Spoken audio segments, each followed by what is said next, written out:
하나님의 말씀 보겠습니다. 데살로니가전서 5장 1절에서 11절입니다. 신약성경 페이지 332페이지.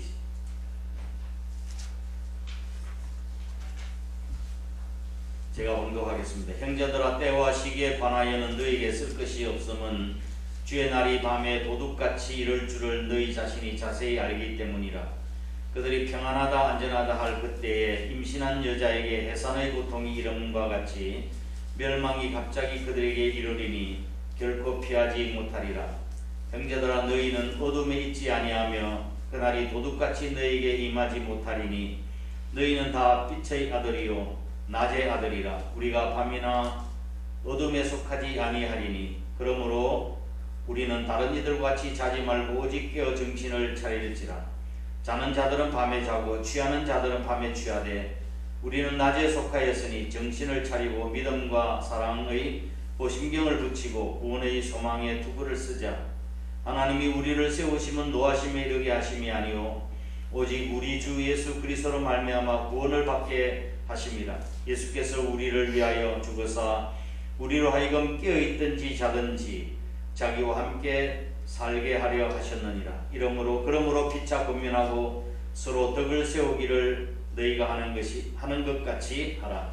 아멘. 주님의 은혜와 평강이 우리 사는 식구들 가정과 심령 속에 임하시기를 주의 이름으로 축복합니다. 제가 설교를 하기 전에 꽃 하나를 보여드리도록 하겠습니다. 어느 날 우리 교육관 앞에 이런 꽃이 하나가 피었습니다.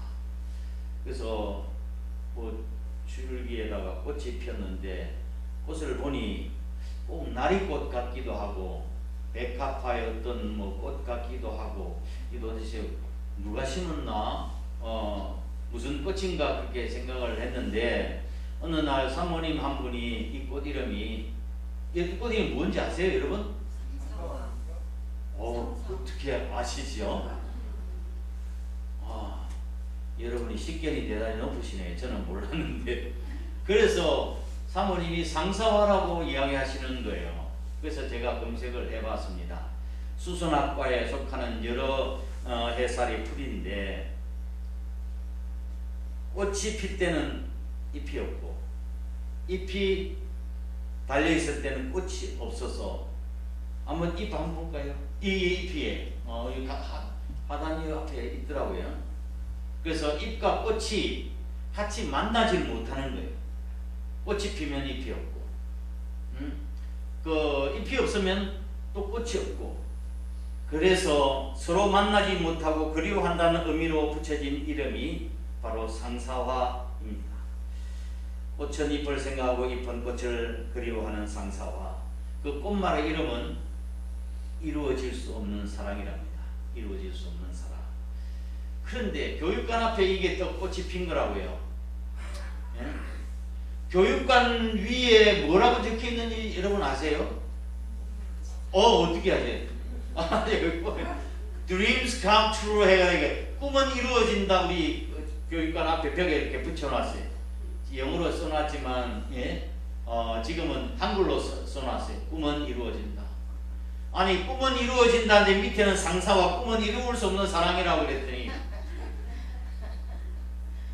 그래서 비록 상사와는 서로 사랑하고 그리워하는 이룰 수 없는 사랑이지만 그럼에도 불구하고 하나님의 사랑은 이루어집니다. 오늘 설교의 제목이 그래서 나온 거예요. 한번 설교의 제목 뭐예요?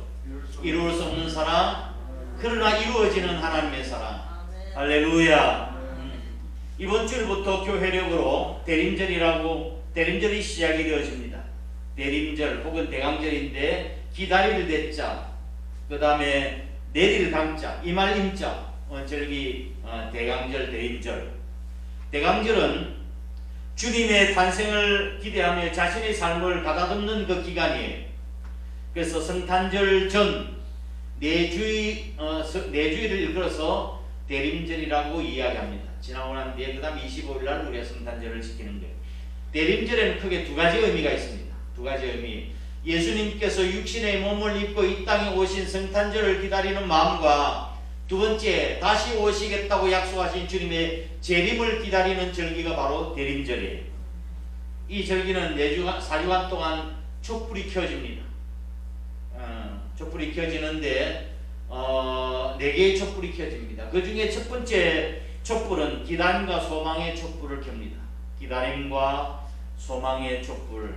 그래서 오늘 제가 기다림과 소망에 관한 그 말씀을 또 선택해서 오늘 여러분에게 말씀드린 것입니다. 재림과 종말에 관한 그런 말씀은 성경의 절수의 32절대 한 번씩 나오는 2절에 한 번의 비율로 그리스도의 재림에 대한 교훈이 나타나고 있습니다. 예수님의 초림은 뭐라고 이야기해요? 성탄절. 초림은 예수님께서 이 땅 육신의 몸을 입고 오신 그 성탄절에 대한 예언이 있는데 그 내용보다도 재림에 대한 내용이 8배나 더 많이 있습니다. 성경에 8배나 더 많이 있어요. 그래서 어떤 성경은 보면은 한 장 전체가 재림에 관한 내용이, 한 장 전체가, 예를 들어서 마태복음 24장, 그 다음에 마가복음 13장, 누가복음 21장, 그 전체는 재림에 관한 내용으로 장 전체가 구성되어 있는데, 어떤 책은, 성경책은 한 권 전체가 재림에 관한 내용이 있어요. 데살로니가전서, 데살로니가후서, 이 전체는 모두 전체가 다 재림에 관한 내용, 매 마지막마다 재림에 대한 내용이 기록이 되어 있습니다. 그래서 예수님의 용서와 믿음과 보혈과 은혜라고 하는 그 주제보다도 재림에 관한 내용이 훨씬 더 많다고 하는 것을 우리는 잊어서는 안 됩니다. 우리 교단이 지향하고 있는 사중복음이 있죠. 뭡니까?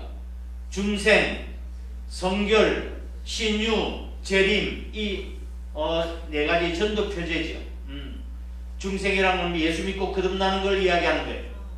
그 다음에 거룩한 구원받은 하나님의 백성은 이제 뭐예요? 성결한 삶을 살아야 된다고 말씀하고 있는 거예요. 그리고 우리가 영육간에 하나님의 은혜로 고침받고 치유받는 치유, 신유, 그리고 다시 오실 예수님을 기다리는 재림에 대한 신앙, 우리 성결교회 사중복음 전도 표제예요. 그래서 재림이라고 하는 것은 어떤 사람의 사상이나 또한 고안이 아니고 성경 전체, 구약 성경, 신약 성경 그 전체에서 흐르는 굉장히 중요한 주제가 재림과 종말이다. 그 중에 대표적인 몇 구절만 소개해드리면, 구약 성경의 다니엘서 7장 13절 말씀을 보면, 내가 또 밤 이상 중에 보았는데 인자 같은 이가 구름을 타고 와서 옛적부터 항상 계신 자에게 나와 그 앞에 인도됨에, 인자 같은 이가 하늘 구름을 타고 오신다고 말씀하고 있어요. 신약의 증거, 오늘 데살로니가서 5장 1절 2절 말씀을 보면 뭐라고 되어 있어요? 형제들아, 때와 시기에 관하여 너에게 이야기할 필요가 없는 것은 주의 날이 뭐처럼 도적같이 이럴 줄을 너희 자신이 자세히 알미라고 이야기했습니다.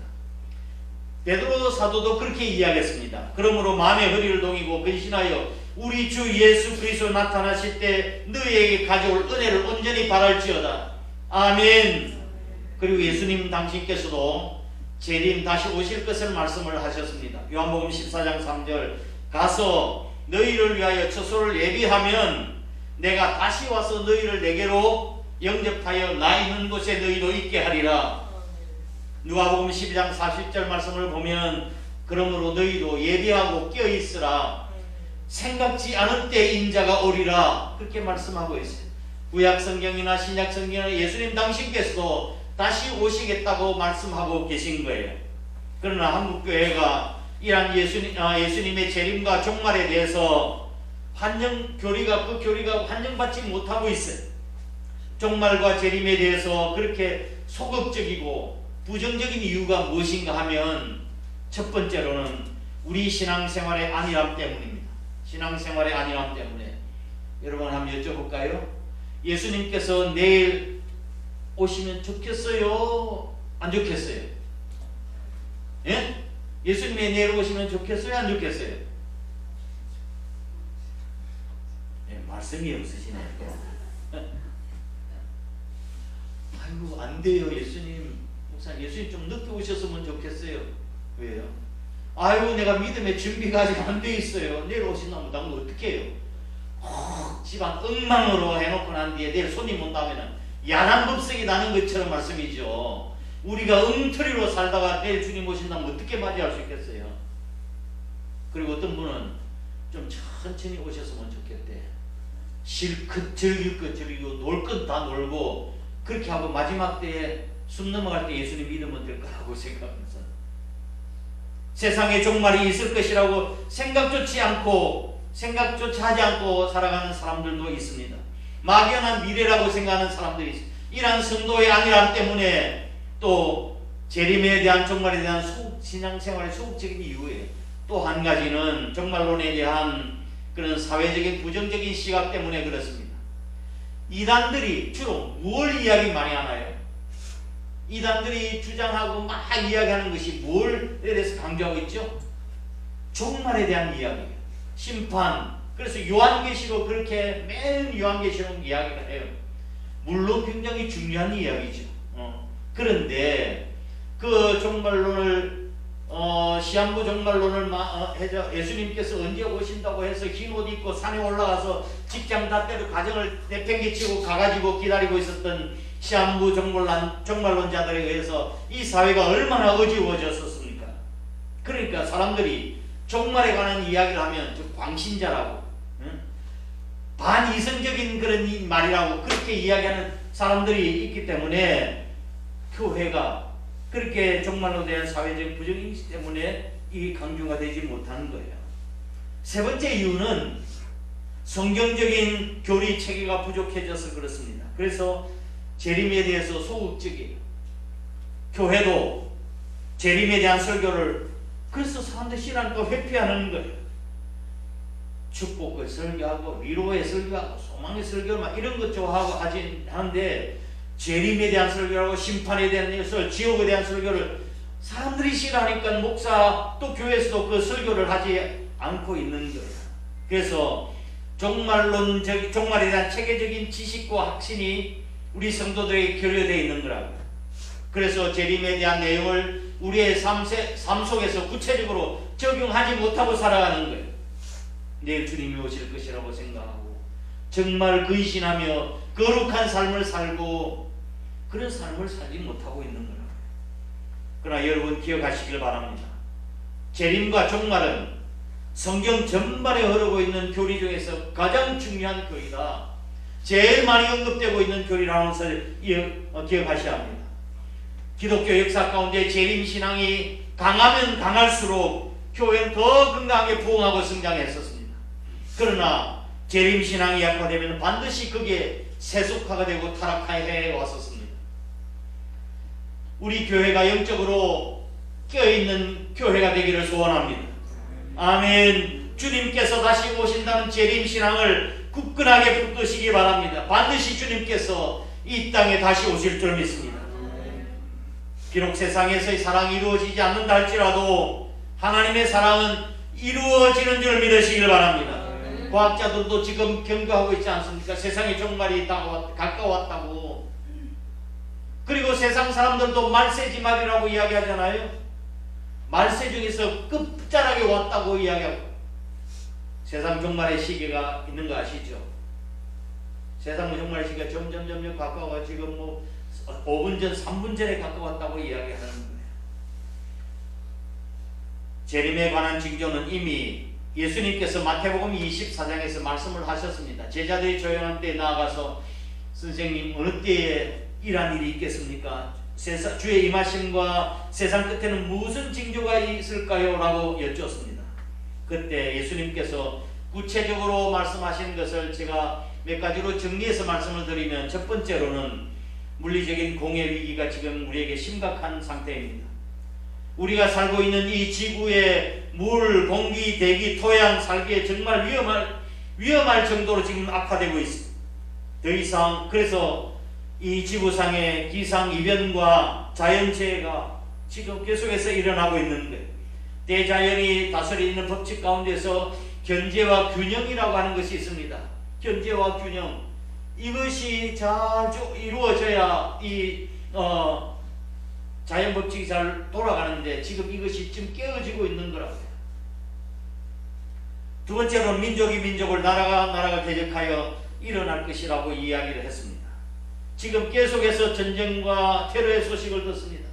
하루도 그런 소리를 안 듣는 때가 없어. 뉴스에 며칠 전에 러시아가 우크라이나 접견지에 군대 10만 명을 지금 배치해 놓고 있다는 소식 들으셨죠? 이 소식이 알려지면서 미국 등 북대서양 조약기구 나토 국가와 지금 러시아 사이의 긴장이 고조되고 있습니다. 이 전쟁이 또 큰 전쟁이 일어나지 않을까 지금 걱정을 하고 있는 거죠. 중국의 남중국해 영유권 분쟁으로 인해서 긴장이 여전하고 영토 많은 그런 전쟁과 다툼이 일어나고 있습니다. 분쟁 지역이 일어나고 있어요. 또 얼마 전에는 파키스탄이 탈레반에게 넘어가서 지금 테러가 또 계속적으로 일어나고 있지 않습니까? 예수님께서 이미 말씀하신 내용이에요. 나라가 나라, 민족이 민족을 대적하여서 일어날 것이라고 말씀하신 것이죠. 세 번째, 자연계의 징조입니다. 자연계의 징조. 첫째 뭐라고 말씀하셨어요? 지진과 기근이 있을 거라. 지진과 해일, 화산 폭발, 홍수, 대형 산불, 지구의 온난화로 말미암아 남극과 북극의 빙하가 지금 녹아내리고 있습니다. 이게 다 녹아내리면 섬 전체가 사라지는 나라가 있을 것이고, 미국을 비롯해서 어떤 도시는 물에 완도시에 잠기게 된다고 과학자들이 지금 이야기를 하고 있는 중 아닙니까? 그렇죠? 그 다음에 도덕적 타락, 소돔과 고모라, 바벨론, 로마, 폼페이, 무엇 때문에 멸망당했습니까? 그거는 바로 성적인 타락이었습니다.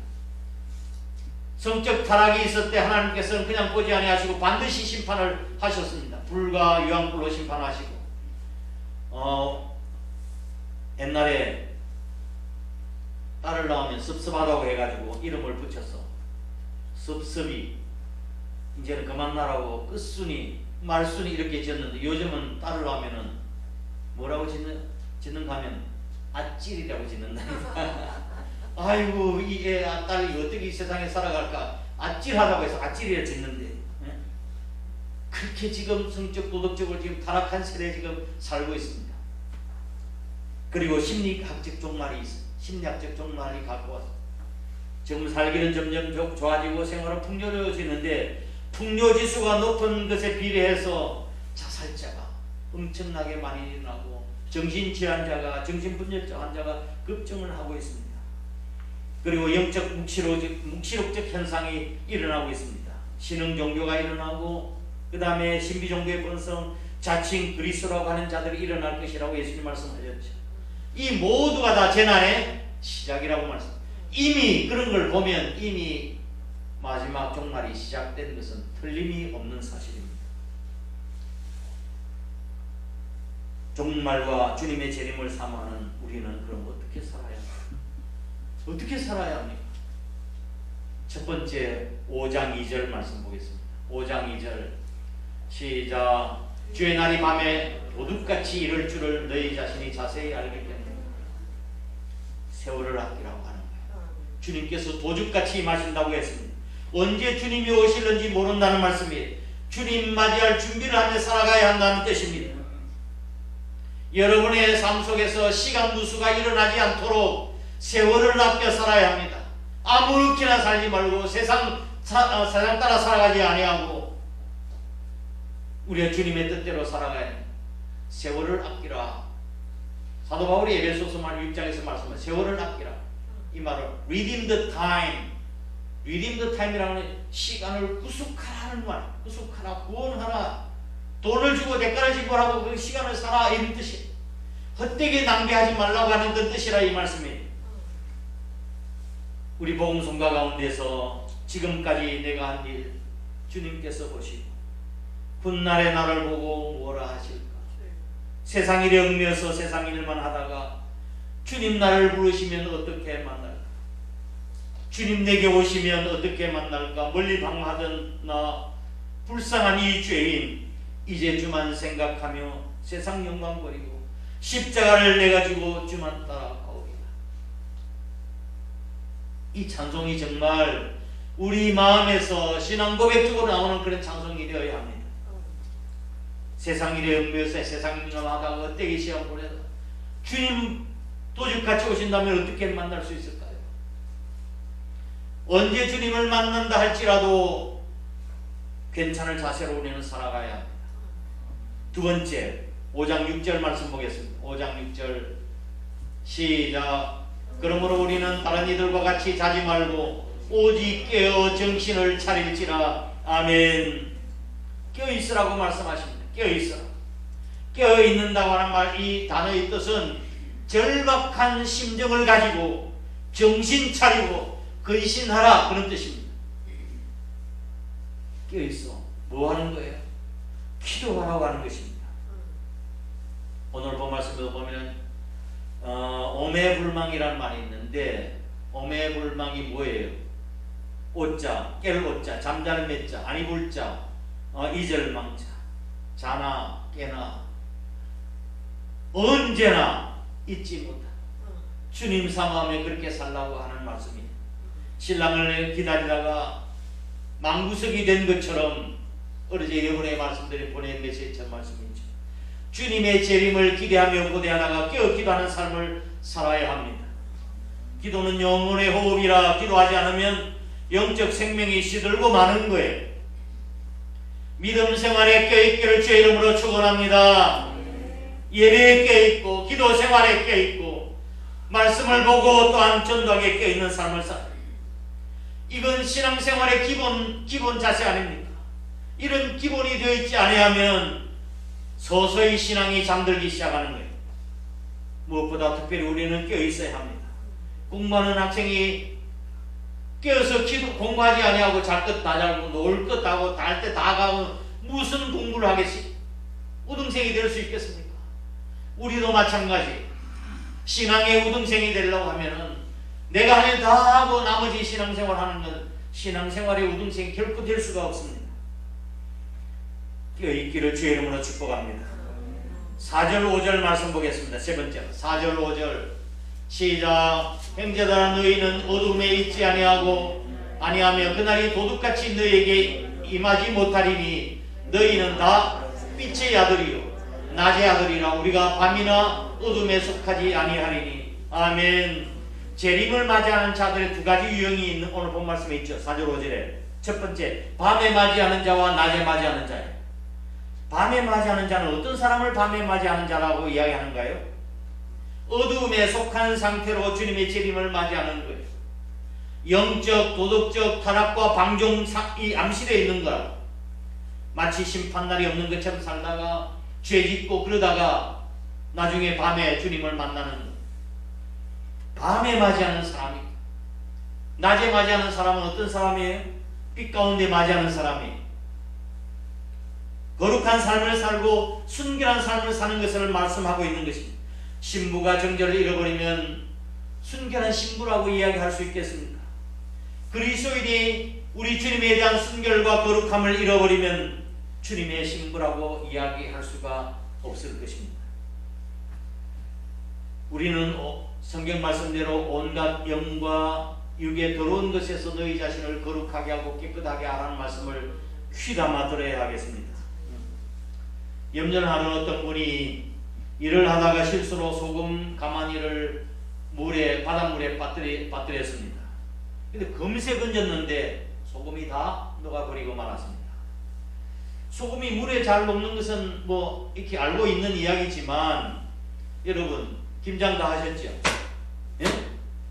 김장 때 소금을 물다가 풀면 어떻게 되나요? 금방 녹던가요? 휘저가 그 소금이 잘 안 녹지 않습니까? 졌는데 한참을 기다려야 소금이 녹았는데 이 소금 가마니가 바닷물에 금방 녹아버린 거예요. 이분이 너무 이상하다 의아하게 생각했습니다. 나중에 이분이 깨달은 것은 소금은 애초에 어디서 나온 거예요? 바닷물에서 나온 거잖아요. 그렇기 때문에 민물에서는 달리 바닷물에 들어가게 되면 금방 녹아버린다는 사실을 깨닫게 된 것입니다. 그렇습니다. 바다로부터 취한 소금은 그 결정체로 그렇게 구별되었다가도 바닷물로 달리 구별되었다가 바다를 만나게 되어지면 금세 옛 모습으로 돌아가고 맙니다. 이것이 바로 우리 그리스도인에게도 똑같이 적용되어지는 말씀입니다. 그리스도인의 세상에서 취한 존재 아닙니까? 교회가 뭡니까? 우리 그리스도인을 일컬어서 교회라고 하는 에클레시아라고 하는 건 세상에서 따로 하나님의 목적을 위해서 부름을 받은 존재라고 하는 뜻입니다. 세상에서 저와 여러분을 하나님의 일을 위해서 하나님의 영광과 목적을 위해서 부름을 받은 존재 아닙니까? 세상에서 부름을 받은 사람들이라고요. 그런데 세상에 섞이기 시작하면 금세 예전의 모습으로 돌아가고 마는 것입니다. 신앙생활 힘들잖아요. 힘 안 들어요? 열심히 믿음으로 살려고 하는 게 힘든데 타락은 금방 하루아침에 이루어지는 거예요. 세상에 섞이게 되면은 소금이 바닷물에 금방 녹아버리듯이 우리는 세상으로부터 취함을 받은 자들이 있기 때문에 세상에 섞이면은 금방 세속화 되어 버리는 거예요. 그래서 우리 그리스도인들에게는 주의 깊음이 요구되는 것입니다. 주의 깊음, 항상 유혹을 경계하고 자신을 살피지 아니하면 세상과 구별되지 아니하고 금방 세속화되어 버리고 만다는 것입니다. 그러니 우리는 정신 차려야 합니다. 말씀을 정리하겠습니다. 오늘 본 말씀에서 우리가 깊이 관심을 기울여야 될 구절이 3절 말씀입니다. 3절 나같이 읽어보겠습니다. 3절 시작. 그들이 평안하다 안전하다 할 그때에 임신한 여자에게 해산의 고통 이름과 같이 결코 피하지 못하리라. 아멘. 임신한 산모에게 해산은 반드시 오게 되죠. 언젠가는 아이를 낳아야 돼요. 안 낳으면 둘 다 죽는 거예요. 반드시 해산할 때가 오고 고통이 다름과 같이 주님의 재림 역시 어떤 거라는 거예요? 필연적인 것이라는 것을 가르쳐줍니다. 주님의 재림 역시 필연적인 것이다. 그런데 우리 주님의 재림은 부르심을 입은 우리들에게는 그런 재림은 어떤 의미가 있는가요? 왜 주님이 임하시는 건가요? 9절 말씀 보겠습니다. 9절 시작. 하나님이 우리를 세우심은 노하심에 이르게 하심이 아니요 구원을 받게 하심이라. 아멘. 노하심에 이르게 하심이 아니요 오직 우리 주 예수 그리스도로 말미암아 뭐 받게 하기 위해서? 우리 주님이 다시 오실 때는 택한 백성, 구원받은 백성을 다 천국에 들이시기 위해서 구원받게 하기 위해서 오신다고 재림하신다고 말씀하고 있는 거예요. 그래서 주님이 이 땅에 다시 오시는 그날 우리에게는 심판의 날이 아니라 구원의 날이 될 수 있도록 해야 합니다. 어떻게 구원의 날이 될 수 있도록 해야 될까요? 오래전에 뉴질랜드로 이민을 가서 겪었던 그런 일들을 인터넷에 올린 한 분의 그런 기사 내용을 제가 잠시 소개해 드리면 20년 전에 뉴질랜드 이민을 갔다고 합니다. 근데 좋은 이웃을 만났대요. 가자마자 에릭과 질라라고 하는 좋은 부부를 만나게 되었는데 오자마자 영어 발음도 교정해주고 고쳐주고 그리고 가든 클럽에 가서 그를 데려가지고 3년 동안 클럽 회원으로 활동하게 하고 힘들고 어려울 때마다 모든 다 도와줬던 그 분들이에요. 근데 한국 음식도 좋아하고 또 질라의 남편은 한국까지 갔다 왔다고 자랑했던 분인데 질라 할머니가 8개월 동안 치매를 앓다가 세상을 떠났다고 합니다. 모든 기억을 다 잃어버려서 말조차 하지 못하게 된 질라 할머니는 단 하나 기억하고 있었던 것이 남편 이름이었습니다. 남편 이름. 그래서 남편 이름 하나만 부를 수 있었던 거예요. 그 누구도 알아보지 못하고 무슨 말을 하는지 못 알아듣고 모든 것에 아무런 반응을 보이지 않는 그 질라 할머니가 병실 벽에다가 항상 바라볼 수 있는 남편의 사진을 걸어 놓았습니다. 그래서 진라문에게 물었어요. 이 사진이 누구예요? 누구에게 물었더니 얼굴이 갑자기 아니 좀 있다 갑자기 생기가 막 돌고 눈이 초롱초롱해지더니 뚜렷한 목소리로 에릭이라고 이야기. 남편의 이름이 에릭이었습니다.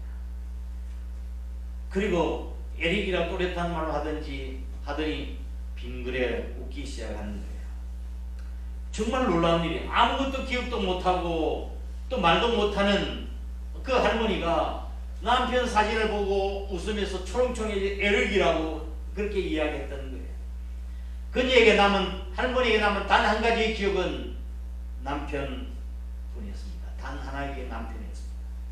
말까지 잃어버린 할머니가 날마다 병원까지 찾아와서 지극정성으로 섬겨주던 그 딸에게 마지막으로 땡큐 하고 편안하게 그 다음날 평화로운 모습으로 숨을 거두었다고 합니다. 근데 장례식을 하는데 장례식이 결혼식 순수와 비슷한 순서로 진행이 되었는데 한번 앞에 사진 보여주실까요? 예. 이게 잘 보일런지 모르겠는데 여기 보면은 장례식의 타이틀이 뭐라고 되어 있는가 하면 타이틀인데 Service of Thanksgiving and Celebration for the Life of Gilla Clement라고 하는 것이 되어 있어요. 1917년 11월 22일 날 태어나서 1912년 4월 30일 날 세상을 떠났다. 질라 클레멘트. 이게 질라 클레멘트의 삶에 대한 감사와 축하 예배였던 거예요. 그 뒤에 사진에 보면은 그 예식 순서고 뒤에 보면은 이 뒤에 reunited라고 되어 있어요. 이게 에릭 남편 에릭이고 질라 클레멘트 할머니예요. reunited라고 하는 말은 무슨가 하면 재결합 그런 뜻이에요. 먼저 돌아가신 남편과 다시 만나게 된 것을 축하하는 그런 분위기였어요. 할머니의 동생과 여동생과 그 다음에 손자 손녀들이 다 차례로 나와서 생전에 그 할머니와 있었던 에피소드, 즐겁고 재미있었던 이야기를 들려주면서 막 웃고 그랬습니다. 가족들의 장례식은 뭐 슬퍼하는 것이 아니라 슬프지 않도록 그렇게 애를 쓴 거예요. 이 사람들은 장례식에 슬퍼하는 것은 다른 사람에게 스트레스를 주는 것이라고 생각해서 그래서 즐겁게 지내요. 우리 장례식도 그래서는 좀 좋지 않을까? 있었던 이야기 에피소드 나오고 웃고 그런 보상이 여러분 그런 보상이 다 되었으면 좋겠습니다. 예? 장례식 내내 눈물을 흘린 사람은 이분뿐이었어요. 노을이라는 글을 쓴 이분뿐이었어요.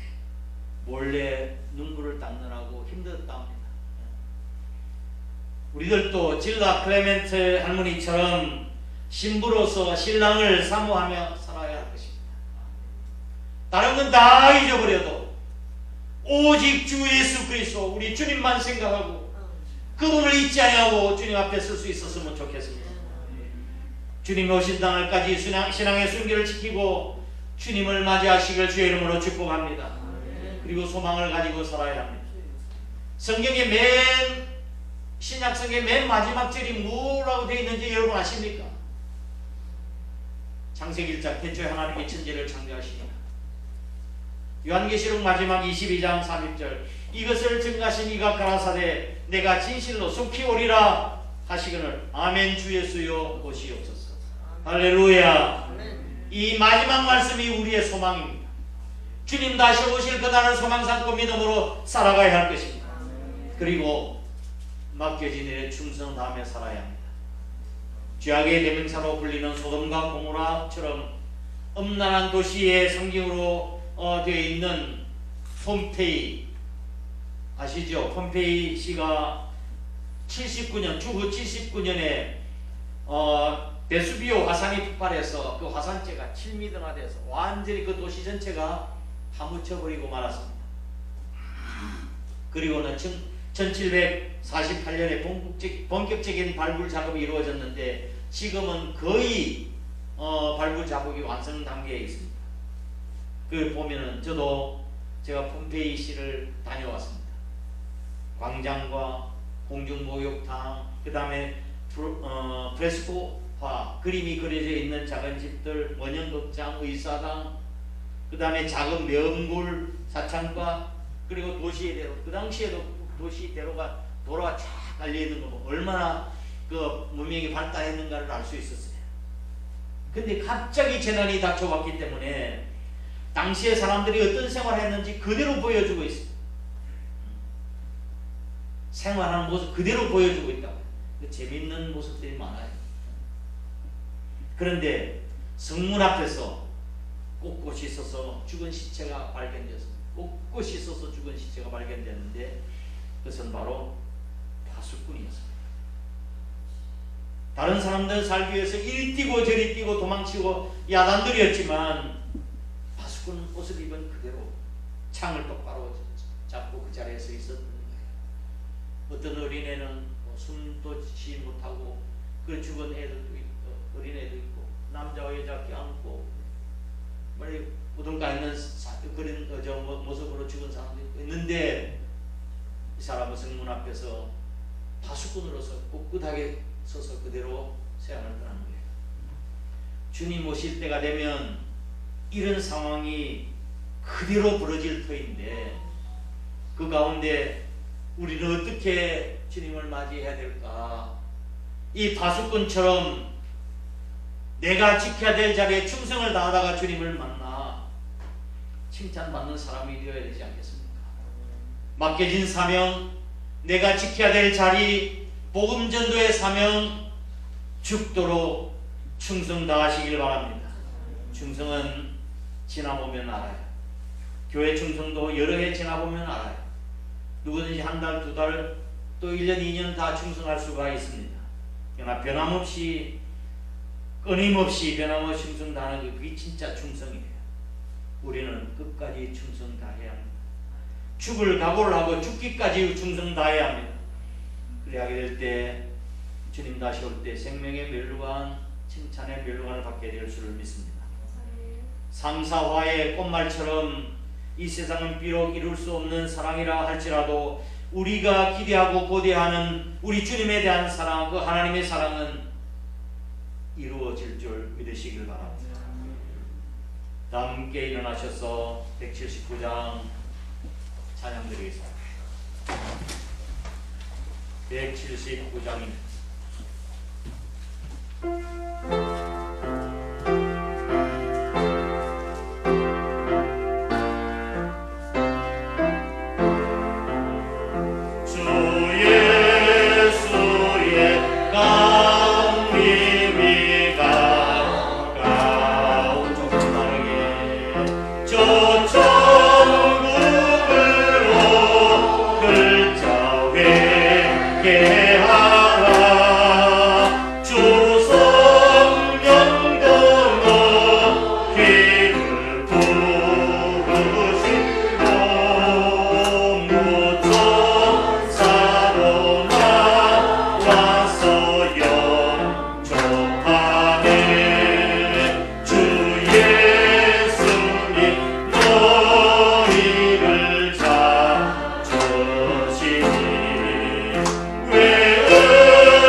박수 치며 찬양하겠습니다. 내 아버지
하나님 아버지 정말로 된 신앙으로 주님 오실 때 부끄럽지 않는 믿음의 삶을 살아갈 수 있도록 하나님 도와주옵소서. 우리 교회를 위해서 아버지 하나님 우리 전도될 영혼들을 위해서 우리 주신 사명을 죽도록 충성 다하게 해달라고 다 함께 통성으로 기도하겠습니다. 고마우신 아버지 하나님, 주님의 크신 은혜와 사랑을 감사드립니다.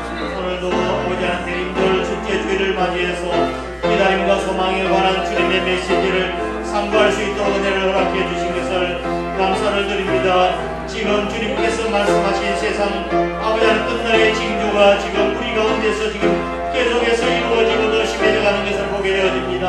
아버지 하나님, 특별히 아버지 하나님 그리스도가 일어나고 첫째 지진과 기운이 나며 난리와 난리의 소문을 듣고 아버지 하나님 여러가지 지금 주님 오실 때가 가까운 이 마지막 때를 살아가는 저희들이 정말 깨어서 기도할 수 있는 저들 될 수 있도록 인도하여 주시고 신앙생활에 아버지 하나님 기본 자세를 바로 갖추고 믿음 생활 잘 감당해 나갈 수 있도록 하나님 도와주시며 은혜를 허락하여 주옵소서.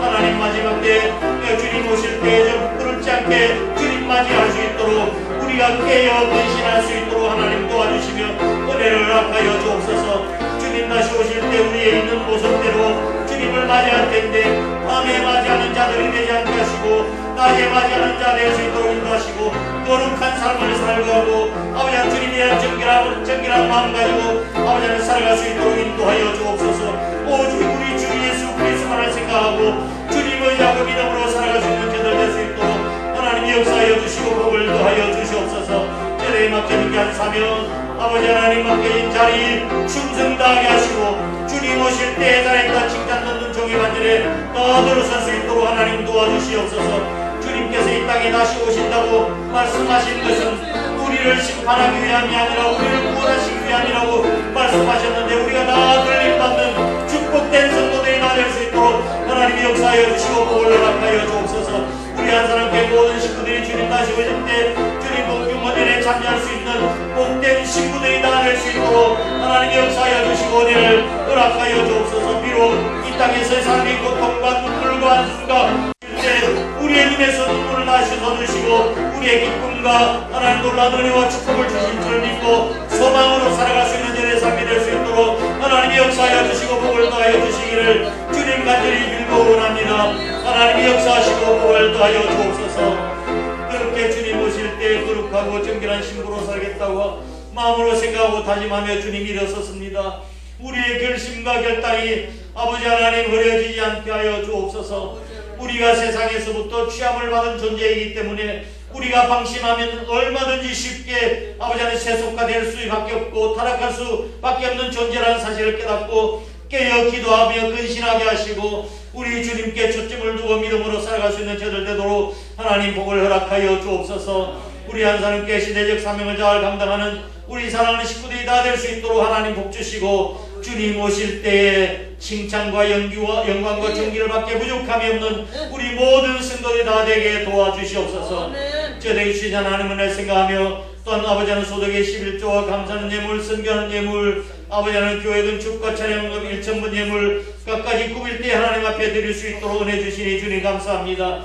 드려진 예물이 하나님 나라의 창고에 복된 상급으로 저희들 위해서 쌓여지게 하시고 이 물질이 쓰여지는 곳에 하나님의 거룩한 영광이 드러날 수 있도록 하나님 복주시며 은혜를 허락하여 주옵소서. 내가 과연 너희를 복주고 복주며 번성케 하고 번성케 하리라 약속의 말씀을 이루어 주시옵소서. 하늘의 신령한 복을 다하시고 땅의 기름진 복을 다하시며 아버지 하나님 환난을 벗어나 근심 없게 하시고 대적의 문을 넣는 우리 한 사람의 모든 성도들이 다 될 수 있도록 축복을 허락하여 주옵소서.